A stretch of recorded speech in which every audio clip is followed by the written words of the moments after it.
Welcome to another episode of From Scene to Cinema. I'm your host, Whitney Howard. And I'm your host, Darius Dawson. And today we want to talk to you guys about editing. And I know one of you guys actually commented on a previous video asking for advice on editing, so we kind of want to go over that briefly.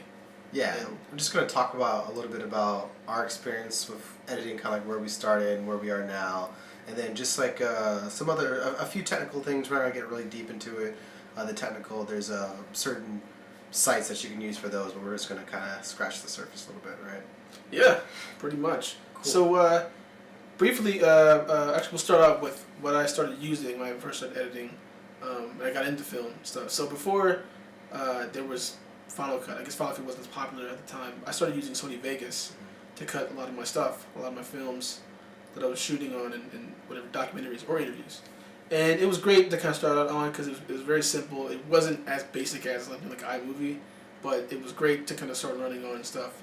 And so I started using that and kind of graduated from there to using Premiere, Adobe Premiere at the time, and then from that to using Avid and Final Cut sometimes as well.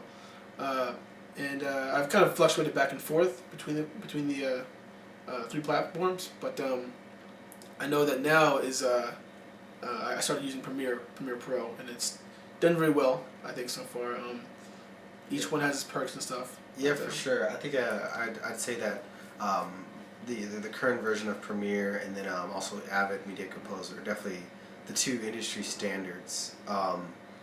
Unlike you, I guess I started with Final Cut. I started with Final Cut 7, which it was an industry standard for a while, but then it kind of fell off, and then I guess like recently with Final Cut 10, which if anybody knows anything about editing, it was a fairly big flop. So definitely Premiere, the current version of Premiere and Avid are definitely what they're teaching in schools anyway.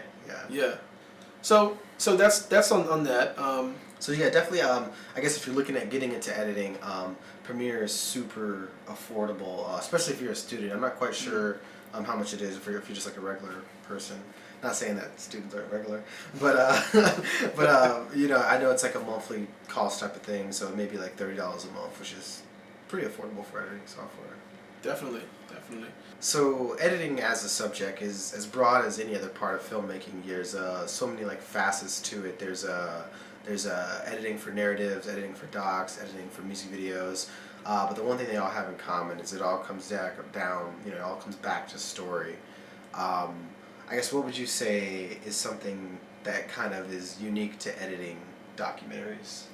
With documentaries in particular, it's really interesting cutting those because it's really all about what you get, and you cut a story out of what you have. Yeah. It's not necessarily you go in there with the intentions of what you're going to get, and you gather it and you form a story out of what you have.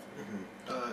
It's like you sometimes you have to find the footage in what you have, and I guess like one of the biggest things, because in narratives we get cutaways, we get B-roll, but I would say B-roll is definitely even more important in documentaries. Yeah. It's just like, say we've got a talking head, like right now, how you and I are sitting here talking. Yeah. We make cutaway to a timeline or something like that, and it's just to like kind of like keep interest, or just kind of like give an example. So definitely timing of, I think, B-roll in documentaries is definitely a big thing. It's crucial. Yeah. It's crucial in documentary films. Yeah, for sure.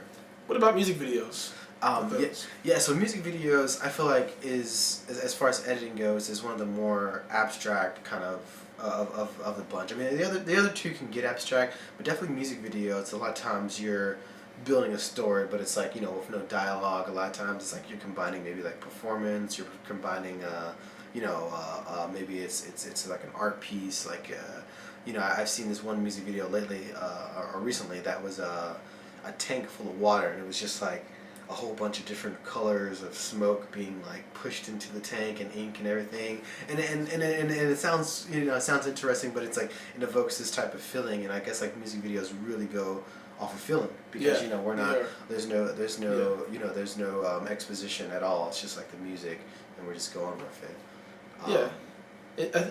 Music videos are great because they can be told in a kind of non-linear fashion as well. Yeah, for sure. It's more so like what you get these pretty shots, and then you have the song, and you're kind of arranging to see what actually works. Mm-hmm. And I think that's the beauty of music videos. Yeah, I would say it's definitely. I would say if you're starting off in editing, probably start music videos. I think that would be a great place to start because it's play, and you can just kind of flex your limbs artistically, I guess. Yeah. And I guess the last thing is narrative. Editing narratives is its own beast and subject matter altogether. Would you say? Yes, it is. I think it's actually as far as if any medium to edit, it's one of the most challenging to do as opposed to editing music videos or editing documentaries, for that matter. When you cut a narrative film, you're using more so. It more so goes into film language and what different shots mean, as opposed to just to kind of heighten the arc of a scene.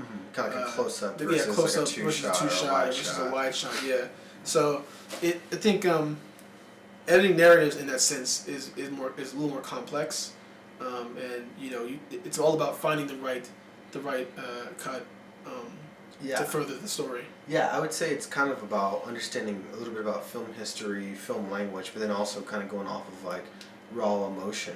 Sometimes it's like you've kind of got to make a decision in the editing room, whether you're, sometimes you're editing with a director, sometimes you're, just kind of putting a cut together yourself, and it's kind of like finding, somewhat in yourself what these shots kind of mean.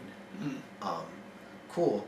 So there's several tools to like kind of get into the very nuts and bolts of editing that you can use. You can find tutorials on YouTube, of course, for avid media composer or a Premiere, and then there's Linda, which is a great tool. It's very it's fairly formal, but it's nice and simple. And there's different levels that go from like beginner all the way to expert level.